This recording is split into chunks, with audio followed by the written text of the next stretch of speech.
আল্লাহ কয় যুবক, ওই বিষয়টা তোর মনে না থাকলেও আমি আল্লাহর মনে আছে। আল্লাহু আকবার, জোরে কও। এজন্য যখনই মার জন্য বাবার জন্য দোয়া করবি, শিশুকালের কথাটা আমি আল্লাহর ইয়াদ করায় দিও, শিশুকালের কথাটা আমি আল্লাহর ইয়াদ করায় দিও। এজন্য আমার নবী, মায়ের নবী, রহমতের নবী কয়, ওই যুবক, আমার আল্লাহ যে এইভাবে দোয়াটা শিখাইছে এইভাবে দোয়া কইরো। ওই দিন পত্রিকার মধ্যে একটা ঘটনা পড়েছি। একজন মা সন্তান শিশুকাল থেকে সন্তানরে কষ্ট করে করে বড় করছে, বাবা নাই, জন্মের পরপরই বাবা মারা গেছে। কিন্তু ছেলে একটু বুঝ হওয়ার পরে দেখতে পেল মার একটা চোখ নাই, একটা চোখ বিশাল গর্ত। সন্তান মারে ঘৃণা করে ভিতরে ভিতরে। স্কুলে গেলে পরে মারে কই, মা তুমি স্কুলে আইও না, তোমার একটা চোখ নাই, দেখলে ডর করে। মায়ের পর সন্তানের মায়া স্কুলে যায়, হাই স্কুলে যায়। ছেলে এইভাবে শহরে চলে গেল। শহরে যাওয়ার পর সে পড়ালেখা শেষ কইরা চাকরি বাকরি নিয়ে সুন্দরী বউ লিয়া শহরে থাকে। মারে বিয়ার খবরটাও দেয় না, এই কত বড় নিমক হারাম। শহরে বউ নিয়ে থাকে, মার খবর নেয় না। এইদিকে দুঃখিনী মা একা একা সন্তানের অপেক্ষায় রাত কাটায়, দিন কাটায় গো। কিন্তু সন্তান তো মারে দেখতে আসে না। মানুষের কাছ থেকে মায়ের খবর নেই, আমার সন্তান রে তোমরা ঢাকা শহরে দেখছো নি? মানুষেরা কয়, হ মা দেখেছি, তোমার ছেলে তো এখন বাড়ি গাড়ির মালিক। মানুষের মুখ থেকে শুই না মা একদিন ঠিকানা লইয়া ছেলের মুখটা দেখার জন্য শহরে চলে আসলো। বাসার সামনে এসে দরজায় নক করতেই ছেলে দরজা খুলছে। কইলা দেখে মা লাঠিতে বোর দিয়ে দাঁড়ায় আসছি। দুঃখিনী মা, ছেলে তো কোনো মারে দেখে দিলটা নরম হয় না। ছেলে ডাক দেখো, মারে তুমি কেন আইসো? তোমার একটা চোখ নাই, দেখলে ডর করে, বিশ্রী লাগে। আমার বউ যদি তোমারে দেখে, বউ তো ডরাইব, ভয় পাইব। কেন তুমি আইসো? এই কথা বলতেই মা কই, বাজান আমি থাকতে আসি না, আমি তোর বাসায় থাকতে আসি নাই, কোনো সোয়াল করতে আসি নাই, ভিক্ষা নিতে আসি নাই, শুধু আসছি 10 মাস 10 দিন যেই ছেলেটারে নিজের পেটে রাখলাম এই সন্তানটার চেহারা দেখার জন্য এসেছি। এই বইরা মা চলে গেল। এই ছেলে বেশ কিছুদিন পর তার পাশের গ্রামে একটা অনুষ্ঠান, ওই অনুষ্ঠানে তার অতিথি করা হয়। অনুষ্ঠানে যোগ দেওয়ার পর কয়, আমার পাশের গ্রামটাই তো নিজের গ্রাম, মারে একটু দেখে আসি। আসছে বাড়িতে মারে দেখার জন্য। আইসা দেখে দরজা লাগানো, ডাক দিছে মা, কেউ দরজা খুলে না। এরপরে একজন মহিলা দরজা খুলছে, চিনে না। কে তুমি? মা কোথায়? কয় আপনি বাড়ির সাহেব? বলে হ। মা কই? কয় আপনার আম্মা 1 সপ্তাহ আগে মারা গেছে। দুনিয়ায় থেকে যাওয়ার সময় কত কান্না করে চোখের পানি ধরায় কইছে, আমার সন্তানরে একটা নজর দেখাইবানি গো, মরণের আগে আমি আমার ছেলের এক নজর দেখতে চাই। কিন্তু কই পাইমো আমরা আপনারে? কোথায় আপনার ঠিকানা? কে জানে? কে কেমনে খবর দেয়? এই জেনে মা মরণের আগে একটা চিঠি দিয়া গেছে আমার হাতে, আর বলছে কোনোদিন যদি আমার ছেলে আমার খোঁজ খবর নিতে গ্রামে আসে, তোমরা চিঠিটা দিও। নেন আপনার মার হাতের চিঠি। যুবক চিঠিটা হাতে নেয়া, চিঠিটা কইলা দেখে মায় লিখতেছে, বাজান কোন দিন তুই মার খবর নিতে গ্রামে আসবে জানি না রে, কিন্তু একটা কথা তোরে মা মরণের আগে চিঠিতে জানায় যায়, মার একটা চোখ নাই, তোর তুই ডরাইতে তোর কাছে বিশ্রী লাগতো, দূরে দূরে রাখতি। একদিনও তো মারে জিগাইলি না, বাজান এই চোখটা কোথায় গেছে? আমিও তোরে কই নাই। আজকে মরার আগে মা চিঠির মাধ্যমে জানায় গেলাম, শিশুকালে তোর টাইফয়েড জ্বর হয়েছিল, ডাক্তার বলছে তোর চোখ নষ্ট হয়ে গেছে। এই চোখটা উঠাইয়া যদি আর একটা চোখ বসানো না হয়, তোর দুটা চোখ নষ্ট হয়ে যাবে। সেদিন আমি ডাক্তারকে বলেছিলাম, ডাক্তার আমার চোখ একটা না লাগলে 2টা লয়ে যাও, তবু আমার সন্তানের চোখ বাঁচাও। ওই দিন মা চোখ দিয়া তোমার চোখটা বাঁচাইছি। যুবক এই চিঠির বাসা পাইয়া যুবক মাটিতে গড়ায় গড়ায় কান্দে, কিন্তু কোনো লাভ হবে না। ভালো কইরা মনে রাখো, কোনো সন্তানের ব্যাপারে যদি বাপ মার মামলা থাকে রে যুবক, তোমার জিন্দিগির নামাজ, তোমার জিন্দিগির রোজা, তোমার জিন্দিগির হজ, তোমার জিন্দিগির সকল দান সদকা সব কিছু আল্লাহর আদালতে আটকা পড়বে। আল্লাহ পাক বলবে, বান্দা তোর নামাজ লইয়া তুই পরে জান্নাতি যা, তোর রোজা লইয়া তুই পরে জান্নাতি যাইবি। আগে তোর মার মামলা, আগে তোর বাবার মামলা, আগে তোর বউয়ের মামলা, আগে ওই মামলাগুলা তুই ডিসমিস কর, এরপরে তুই জান্নাতে যা। বান্দার হক নিয়ে যত মামলা তোমার আমার বিরুদ্ধে আল্লাহর আদালতে দাঁড়াবে, কোন মামলা ডিসমিস না কইরা কেউ জান্নাতে যেতে পারবা। আল্লাহ তার নিজের হক আল্লাহ মাফ করে দিবেন। এক ওয়াক্ত নামাজ কাজা হয়েছে, আল্লাহ চাইলে মাফ করে দিবেন। একটা রোজা তোমার আমার কাজা হয়েছে, আল্লাহ চাইলে মাফ করে দিবে। কিন্তু মানুষের হক মাইরা কেউ যদি কবরে যাও, আল্লাহ বিন্দু পরিমাণ এই ব্যাপারে ছাড় দিবে। এজন্য যুবক, আমার নবী, দয়ার নবী, মায়ার নবী, তিনি বলতেছেন ওই মদিনার যুবকরে, যেই যুবক নবীর সামনে আইছে, যুবকের দিলের ভিতরে আল্লাহর ভয়, যুবক দিলের ভিতরে আল্লাহর ভয়, যুবক হলো দিনদার, বড় নেককার। যুবক যৌবনে আল্লাহকে ডরায়।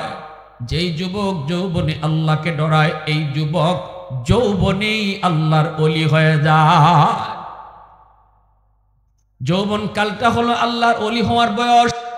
বুড়া মানুষ যত তাড়াতাড়ি আল্লাহর ওলি হয়, যুবক বহু আগে আল্লাহর ওলি হয়ে যায়।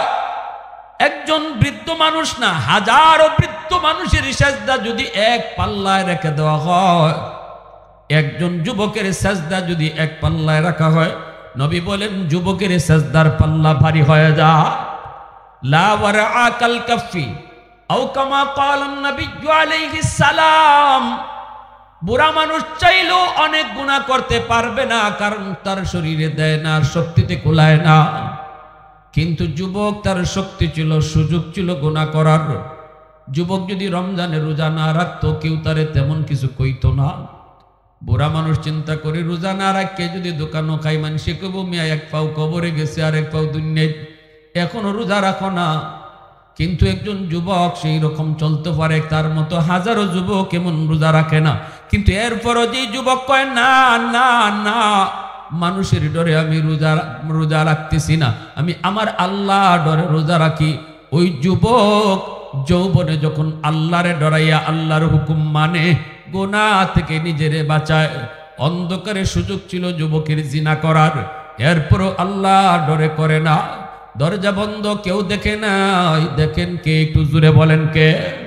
রাতের অন্ধকারে কেউ দেখলো না, দেখেন আমার আল্লাহ। এই ভয় অন্তরে নিয়ে যেই যুবক গুনাহ থেকে নিজেরে বাঁচায়, রাসূল বলেন তোমাদের মধ্যে সেই তো আল্লাহর ওলি। এজন্যই যৌবনকালের ইবাদত আল্লাহ পাক হাসরের ময়দানে গোটা জিন্দেগির হিসাব নেওয়ার পরে যৌবনের হিসাবটা আলাদা নিব। আন উমুরিহি ফিমা আফনাহু, জীবন তুমি কোন পথে ব্যয় করেছো, এই হিসাবটা নেওয়ার পর যৌবনের হিসাব লাগে না। জীবনের ভিতরে যৌবন ছিল, কিন্তু আল্লাহ আবার যৌবন কালটার হিসাব আলাদা নিবে। ওয়ান শাবাবিহি ফিমা আবলাহু, যৌবন কোন পথে ব্যয় করেছো, যেই যৌবনে আমি তোমারে ওলি বানাইবার কথা, ওই যৌবনটা তুমি কোন কাজে ব্যয় করছো, হিসাব দাও। আল্লাহর কাছে যৌবনকালের হিসাব পুরাপুরি না দিয়া একজন মানুষও আল্লাহর সামনে কদম বাড়াতে পারবে না। এজন্য মদিনার যুবক আমার নবীর সামনে যখন জানতে চাই, নবী গো, আমার আব্বা আম্মার জন্য আমি কেমনে খেদমত পাঠাবো? রসুল কয়, যখনই মনে পড়ব, নামাজে বলো আর নামাজের বাইরে বলো, কবর দেখে বলো আর কবর না দেখে বলো। যখনই কইবা রব্বির হামহুমা কামা রাব্বায়ানি সগীরা, সাথে সাথে তোমার খেদমত আল্লাহ তোমার বাপ মার কবরে পৌঁছায় দিব।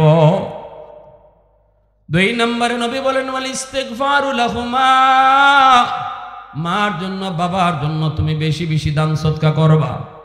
মা নাই বাবা নাই, মসজিদে দান করো, মাদ্রাসায় দান করো, গরিব দুঃখী অসহায় মানুষকে দান করো। যখনই বাপ মার নামে তুমি আল্লাহর রাস্তায় দান করবা, কোনো অসহায় গরিব মানুষকে সাহায্য করবা, সাথে সাথে আল্লাহ পাক তোমার খেদমত বাপ মার কবরে পৌঁছায় দিব।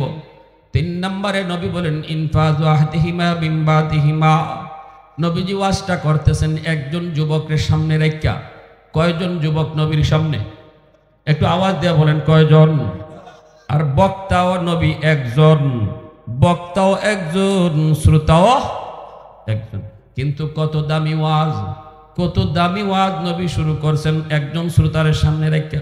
নবী তুই কথা বলতে পারতেন, চলো মসজিদে নববীতে চলো, একটা ওয়াজ মনে পড়ছে, তোমারে লইয়া আরো 10 জনের সামনে লইয়া ওয়াজটা করিলাই। কিন্তু আল্লাহ নবী কথা কন নাই যে যুবক আগ্রহ নিয়ে আইছি নবীর কাছ থেকে ওয়াজ শোনার জন্য, নবী ওই শ্রোতার এই ওয়াজ শোনাইতেছেন। এতে নবী বুঝাইয়া দিলেন হাজারো লক্ষ মানুষের মাহফিলে উপস্থিত হওয়া মাহফিলের সার্থকতা নয়, মাহফিলের ভিতরে যদি 2 জন 1 জন মানুষ আয় আমলের নিয়তে, কথাগুলা নেওয়ার নিয়তে, এই 2 জনের উসিলায় মাহফিল সার্থক হয়। আমাদের জন্য মাহফিলে আসাটাও সার্থক, আপনাদের জন্য মাহফিল করাটাও সার্থক। আর শুধু সার্কাস দেখার জন্য লক্ষ লক্ষ মানুষ যদি আয়, এই মাহফিলের সার্থকতা নাই।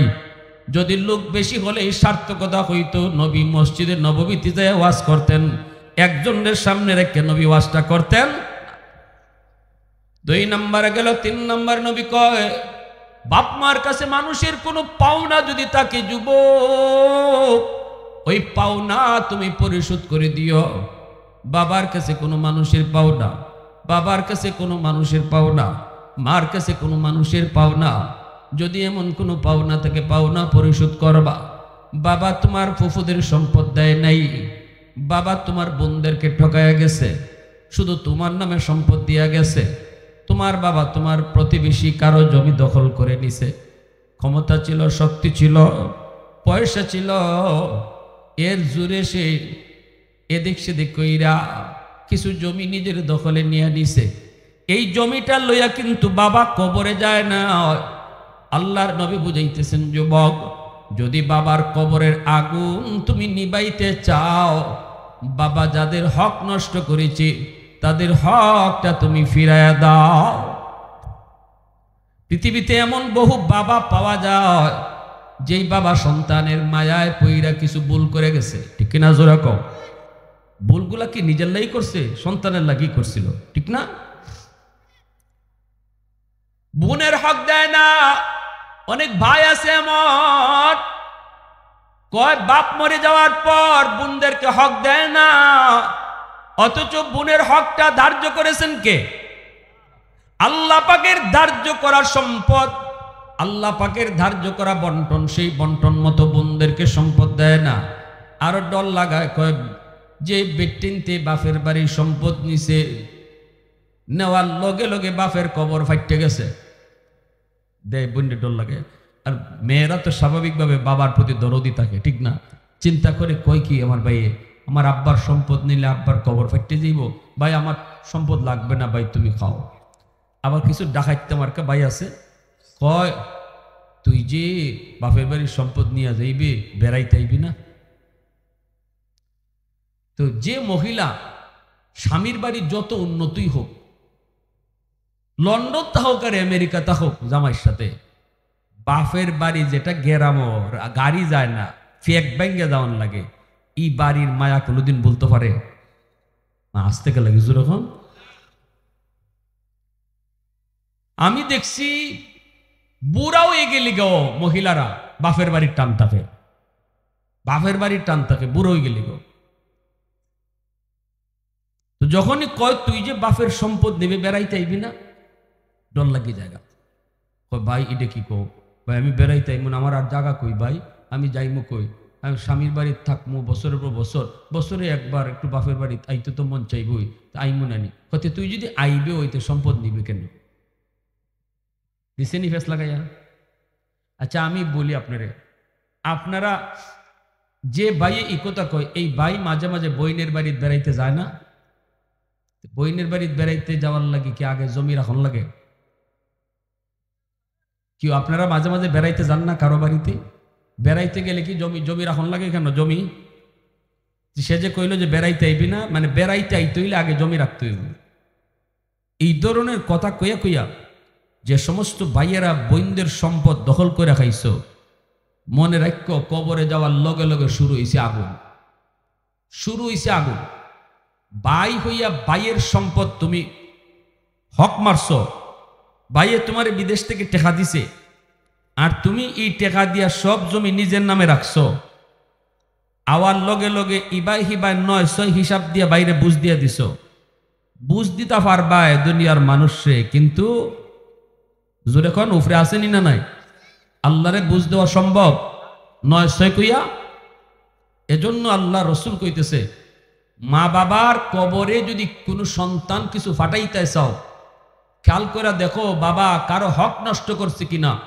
যদি বাবা কারো হক নষ্ট করে থাকে, তুমি সন্তান হিসেবে বাবার ওই হকটা, যার হক ছিল তারে বুঝাইয়া দাও। তা তোমার ফুফুদের হক যদি বাবায় নেয়া থাকে, ফুফুদেরকে ডাকো, ডেকে বলো ফুফু এই যে নেন আপনার সম্পদ, আমার আব্বা ভুল করছে, আমি করতাম না, ফুফু এটা তো আমার লাগে আব্বাই দিয়া গেছিল, আমি বুঝাইয়া দিয়া দিলাম। চাচারে ডাকো, চাচা না থাকলে স্বাস্থ্য বাইরে ডাকো, ডাকিয়া চাচার হক চাচারে বুঝাও। প্রতিবেশীর কোনো জমি যদি এরকম শিম টেল্লা রাতের আদারও, মা আমাদের সমাজে কিছু এটা এখন কমছে, কিছু ঘুম থেকে উঠতেই দেখা যায় শিম একাত হয়ে গেছি গা, ঠিক না? না খেতর আইলে গেছুন গিয়া দেখবা আইল কাটা, হাই রে 4 আঙ্গুল জমি নিয়া মনে হইতেছে বেচারা দুনিয়া ধনী হয়ে গেছি গা। খেতের আইল কাটে, আইল খেতের আইল কাটে, বাড়ি ঘরে শিম ঠেলে। ওই এই ধরনের কামকাজ যদি তোমার বাবা কইরা থাকে, আর তুমি সন্তান হিসাবে তুমি জানো আল্লাহ রসুলের 3 নম্বর ওয়াজ, রসুল কয় দ্রুত এই সম্পদ বুঝাও, আর নতুবা বাবার নামে আত্মি জবাই কইরা জিয়াফত করলেও আগুন নিপ্ত না। গরু না আত্মি, আত্মি বাবার নামে হাতি জবাই কইরা যদি মানুষে খাওয়াও, এরপরে কবরের আগুন বাপের নিপ্ত না, যদি তুমি বাবা যার হক নষ্ট করছে এটা ফেরত না দাও। আল্লাহ নবীর ওয়াজ শোনাইতেছি আপনারা রে, কারণ কবরস্থানের উদ্যোগে ওয়াজ তো এটা শোনানি লাগবো আমার। কেউ মানবেন মানবেন না এটা আপনার ব্যাপার, কারণ আমরা উলামায়ে কেরামের কাম হইল কয়ে যাওয়া, মানানি আমরার দায়িত্ব না, মানা কিন্তু আপনার দায়িত্ব, ঠিক কিনা? জোরে এখন ওমা আলাইনা ইল্লাল বালাগ, নবীর কামও আসিল আল্লাহ কইয়া যাও খালি, কেডা মানবো কেডা মানতো না এটা তোমার কাম না বন্ধু। লাস্তা আলাইহিম বিমুসাইতির, তুমি দারোগা না ফিটাইয়া মানাইবার লাগে তোমার দুনিয়া ফাটাইছি না, তুমি খালি কইয়ে দিতা। আমরা ফিওনের দায়িত্ব আদায় করতে আইছি। জজ সাহেব আপনারে ডাকে, একটা সাইনবোর্ড লাগাই দিয়ে যাইমু আপনার ঘর কয়টার সময়, আগামীকাল 10টায়। এখন আমার দোষ না, আপনি জজ সাহেবের ডাকে আদালতে গিয়া যদি না পারেন, জজ সাহেবরে বুঝ দিতে পারেন, আমার অসুবিধা নাই। আপনি নামাজ না পইরা, সুদ না ছাইরা, ফর্দা না কইরা যদি আল্লাহরে বুঝ দেলাইতে পারেন আপনারা, আমি মৌলবীর কোনো অসুবিধা নাই, ঠিক কিনা? জোরে বল, আমার কোনো অসুবিধা নাই। আমি শুধু আইসে আপনারা কয়ে যেতাম যারা আজকে কবরের স্থানের স্মরণে, কবরবাসীদের স্মরণে মাহফিল আয়োজন করছেন, এই কবরবাসী যেখানে আজকে আপনার বাবা, আপনার মা, কারো দাদা, কারো দাদি, কারো ভাই শুয়ে আছে, যদি তাদের রেখে যাওয়া সম্পদের মালিক আপনি হন, তাহলে একটু খেয়াল করে দেখেন যে মানুষটা আপনার সম্পদের মালিক বানিয়ে গেছে, তার কবরে যদি আপনি শান্তি পৌঁছাইতে চান, এই জিনিসগুলা খেয়াল করেন, যেটা আমার রসুল বলতেছে, ঠিক কিনা? জোরে কর। এজন্য আল্লাহর নবী রহমতের নবী বলতেছে, যুবক 3 নাম্বার হলো, তোমার বাবার কাছে যদি কোনো মানুষের কোনো পাওনা থাকে পাওনা পরিশোধ করো, মার কাছে কোনো পাওনা থাকলে পাওনা পরিশোধ করো। এই পাওনা পরিশোধ না করা পর্যন্ত কবরের আগুন নিভবে না। 4 নম্বরে নবী বলেন ইকরামুস, নবী বলেন সিলাতুর রাহমিল্লাতি লা তুসালু ইল্লা বিহিমা। আমি সিরিয়ালটা কিন্তু জিজ্ঞেস করব, এই যে 5টা আমল আমার পকেট থেকে পুরস্কার দিব, যদি কেউ কই নিতে পারেন 5টা আমলের কথা, 1 2 3, 3 জনকে পুরস্কার দিব। রাজি আছেন? আমি মন্দির ডরাই গেছি সকলে। তবে আমার এই প্রশ্নের জবাব আলিম সারা দিতে হইব, শর্ত আলেমরা সারা, শুধু আপনারা যারা এখানে যুবকরা আছেন, সাধারণ মানুষ আছেন, তারা আমি আমার বয়ান থেকে 3টা প্রশ্ন করব। এই 3টা প্রশ্নের প্রথম পুরস্কার প্রথম যে উত্তর দিব তারও একটা পুরস্কার দিব, দ্বিতীয় প্রশ্নের উত্তর যে দিব তারও একটা পুরস্কার, তৃতীয় প্রশ্নের উত্তর দিব তারও একটা পুরস্কার। এবার মনোযোগ রাখেন কিন্তু কোন কথা কোন দিকে যাইতেছে। আমি বলতেছিলাম আল্লাহ রসুল কইছেন কয়টা আমলের কথা, জোর এখন কয়টা? 1 নম্বর নবী বলেছেন বেশি বেশি দোয়া কর। 2 নম্বরে নবী বলেছেন তাদের জন্য দান সদকা কর। 3 নম্বরে নবী বলেছেন তাদের হক থাকলে হক পরিশোধ করো, কারো হক নষ্ট করে থাকলে হক তুমি পরিশোধ করো। 4 নম্বরে নবী বলেন সিলাতুর রাহমিল্লাতি লা তুসালু ইল্লা বিহিমা। মনোযোগ দিয়ে শুনেন 4 নম্বরটা। আল্লাহর নবী বলতেছেন যুবক তোমার বাবা দুনিয়াতে নাই, কিন্তু বাবার রক্তের মানুষ দুনিয়াতে আছে। বাবার রক্তের মানুষ হলো চাচা, বাবার রক্তের মানুষ হলো চাচাতো ভাই বোন, বাবার রক্তের মানুষ হলো ফুফু, বাবার রক্তের মানুষ হলো ফুফাতো ভাই বোন, বাবার রক্তের মানুষ হলো দাদা দাদি। এই মানুষগুলো যারা দুনিয়াতে এখনো দুনিয়ায় জীবিত রে, বাবার কবরে যদি তুমি কিছু পাঠাইতে চাও, রসুল কয় বাবার রক্তের মানুষের খোঁজ খবর নাও। যখনই তুমি চাচারে ফোন দিয়ে কইবা চাচা তুমি কেমন আছো, রসুল কয় যেন বাবার কবরেই তুমি ফোন লাগাইছ। চাচা তো ভাই, ফুফা তো ভাই, তারা তো তোমার বাবার রক্তের মানুষ, তাদের খোঁজ খবর তো যখনই তুমি নিবা, আল্লাহর রসুল কই বাবার কবরে খেদমত পাঠানো হবে। চাচারে তুমি একটা লঙ্গি কিনে দিছো, রসুল কয় যেন বাবার কবরে বাবারই তুমি লঙ্গি পরাইছো। আল্লাহু আকবার জোরে কও। ফুফুরে তুমি একটা শাড়ি কিনে দিছো, বাবার কবরে খেদমত তুমি পাঠায়া দিছো। কারণ বাবার রক্তের মানুষ যারা দুনিয়াতে জীবিত তাদের খেদমত করলে বাবার কবরে খেদমত পৌঁছে যায়। মা দুনিয়াতে নাই, কিন্তু মার রক্তের মানুষ দুনিয়াতে আছে। যেমন নানা আছে, নানি আছে, চাচা তো নানা নানি হোক, আপন মামা আছে, মামা তো ভাই বোন আছে, খালা আছে, খালা তো ভাই বোন আছে। এরা হলো তোমার মার রক্তের মানুষ। এই মার রক্তের মানুষগুলার সাথে তুমি খোঁজ খবর রাখো, তাদের সাথে সম্পর্ক রাখো। নবীজি বলেন যখনই মার রক্তের মানুষকে তুমি খেদমত করবা, মার রক্তের মানুষের তুমি খোঁজ খবর নিবা, তাদের সুখে দুঃখে তুমি পাশে থাকবা, সাথে সাথে মার কবরে আল্লাহ খেদমত পৌঁছায় দিব।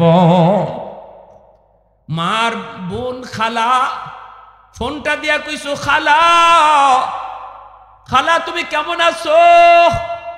আল্লাহ নবীর বাসায় যেন খালারে না কবরে মারে তুমি ফোন লাগাইছো। আরো আস্তে কোন সুবহানাল্লাহ।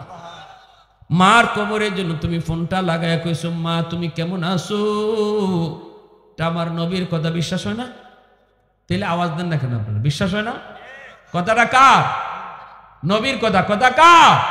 আমার নবীর কথা।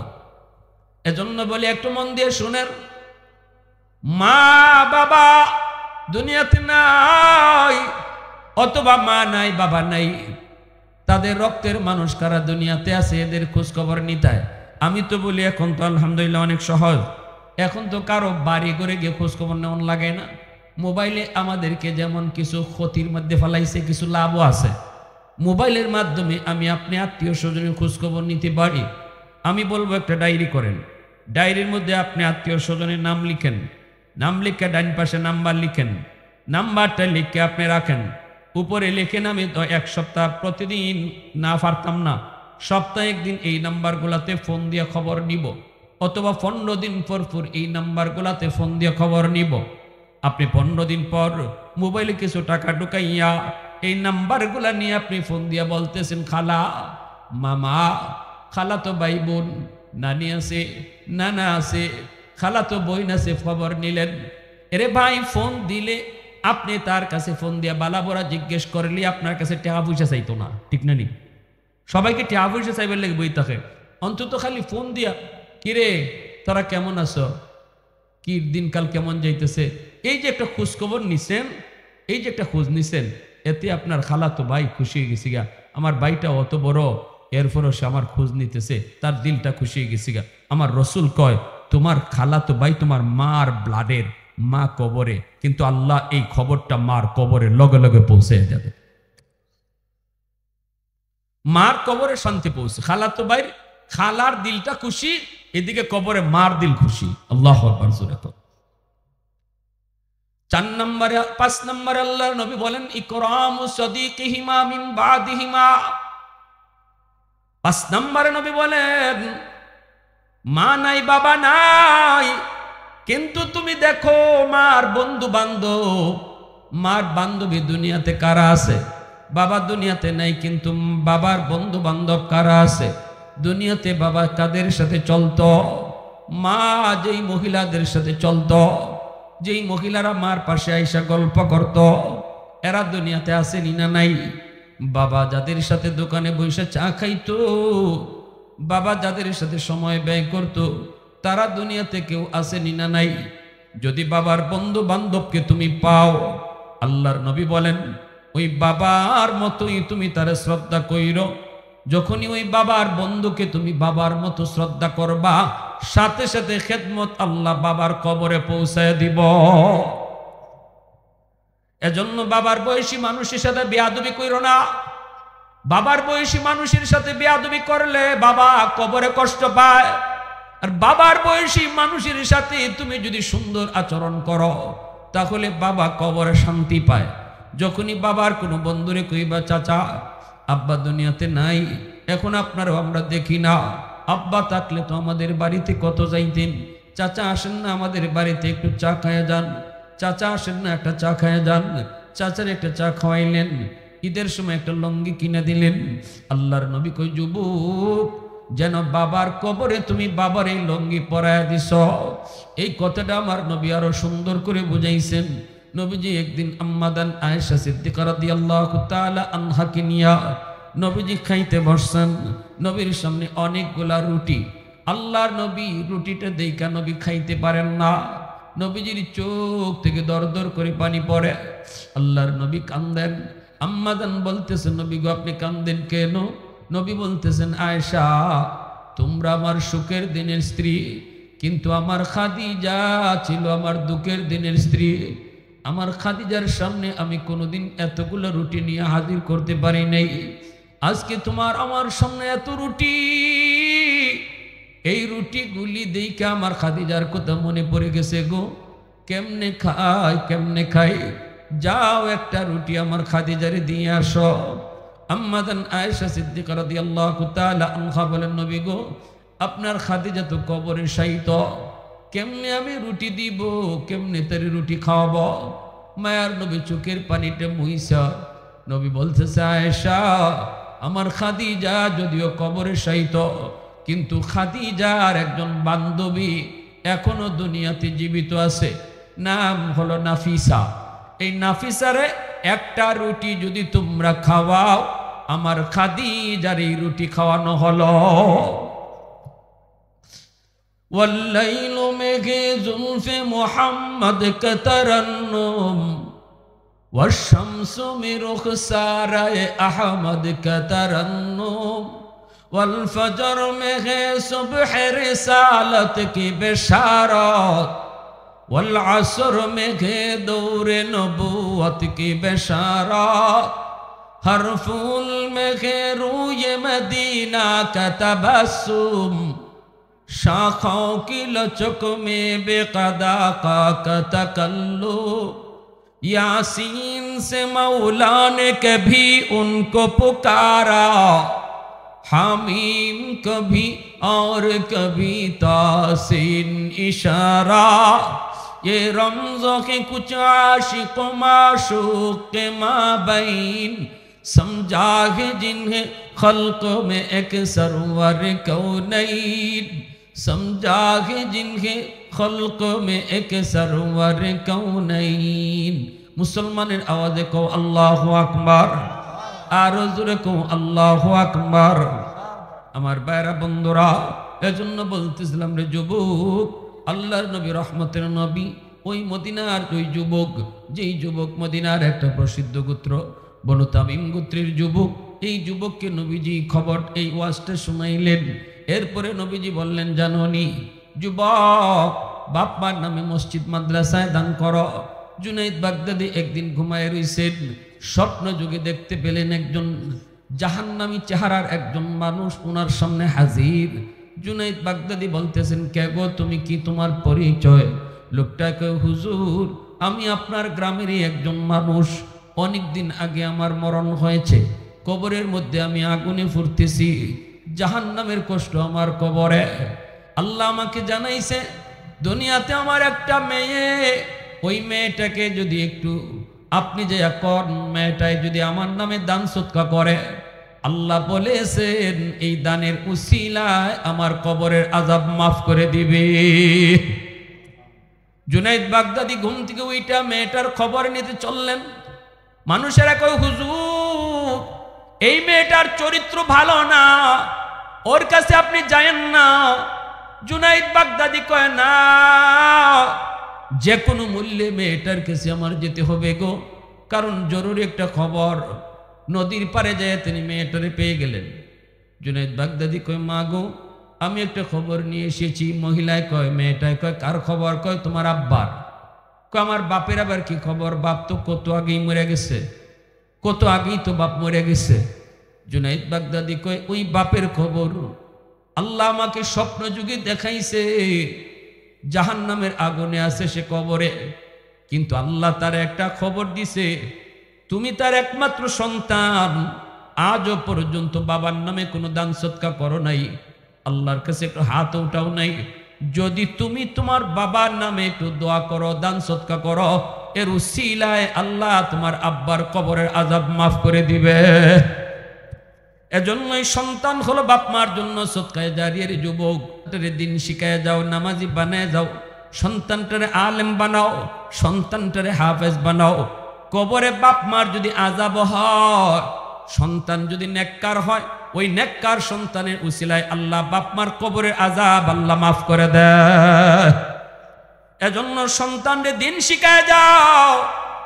ওই লোকটাই মেয়েটারে দিন শিখায় নাই, পর্দা পুরুষদের শিখায় নাই, কোরআন শিখায় নাই, আখিরাতের বুঝ দেয় নাই, যার জন্য মেয়েটা চরিত্রহীন হয়ে গেছে।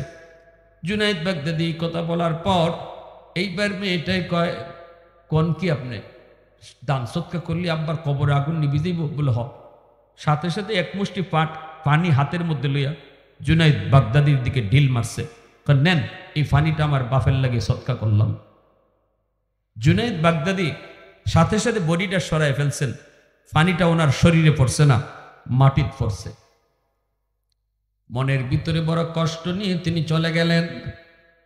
ঘুমাইছেন, স্বপ্ন যুগে দেখেন ওই লোকটা, যে লোকটা গত রাত্রে এসেছিল জাহান্নামী চেহারায়, আজ ওই লোকটাই জান্নাতি চেহারা লইয়া জুনাইদ বাগদাদির সামনে হাজির। আল্লাহর ওলি জুনাইদ বাগদাদি কয়, ভাই কেমনে পরিবর্তন হলো, কেমনে হলো? তোমার মেয়েটা তো তোমার নামে কোনো সদকা করে নাই, বরং ঠাট্টা করেছে, মজাক করেছে, আমার সঙ্গে তামসা করেছে, আমি তো আরো কষ্ট পেয়েছি। এমনি লোকটা কয়, হুজুর আমি আপনার শুকরিয়া আদায় করতে এসেছি, আমার মেয়েটা জাহান্নামী, মেয়েটা অনেক দুশ্চরিত্রা, কিন্তু আপনার খবর শোনার পর যে পানি ছিটা দিছে, এই পানিটা কিন্তু আপনার গায়ে লাগে নাই, পানিটা পড়েছে মাটিতে। যেই জায়গার মধ্যে পানিটা পড়ছে ওই জায়গায় একটা পোকা দীর্ঘদিন যাবৎ পানির তৃষ্ণায় ছটফট ছটফট করে, ওই পোকাটার মুখে যখন পানিটা পড়ছে, সাথে সাথে পোকার জীবন রক্ষা হয়েছে। আর পোকাটায় দোয়া করছে, আল্লাহ যার উসিলায় আমি পানি পায়া জীবন রক্ষা হলো, আল্লাহ তুমি তারে মাফ করো। এই উসিলায় আল্লাহ আমারে মাফ করে দিছে।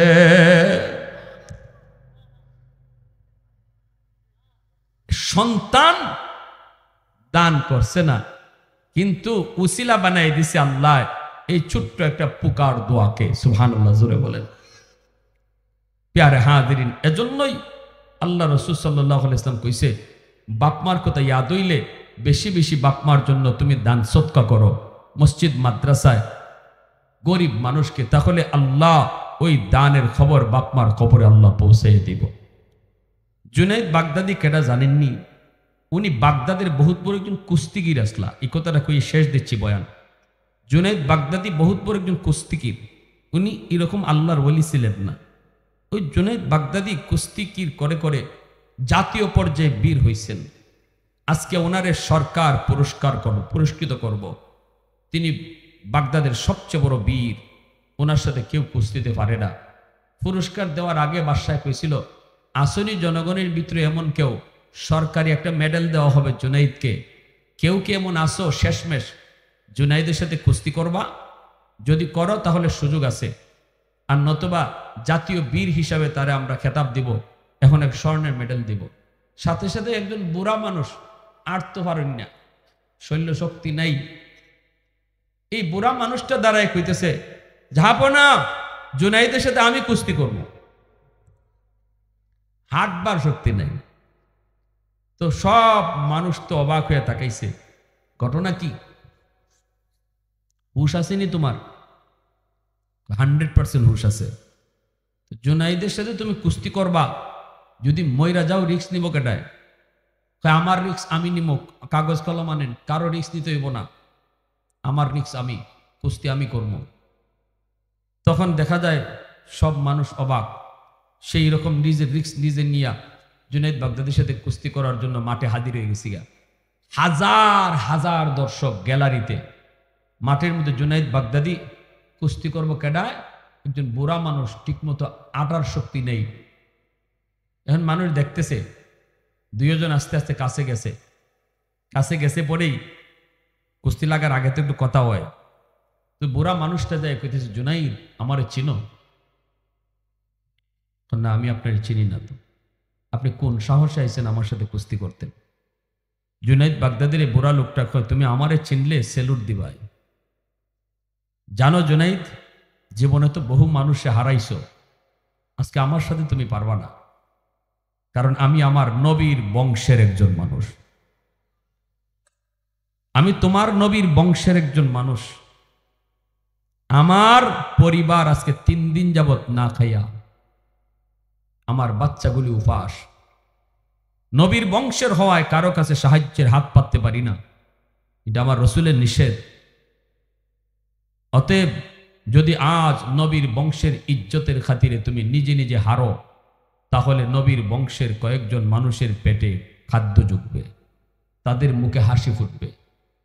এখন চিন্তা করে দেখো তোমার কাছে কোনটা বড়, তোমার মেডেল বড় নাকি নবীর বংশের ইজ্জত বড়? আল্লাহু আকবার। এই কথা শোনা মাত্রই জুনাইদ বাগদাদির চোখ দিয়ে পানি পড়ে গেছে, আর বলতেছে যে আজ তুমি জয়ী হবে।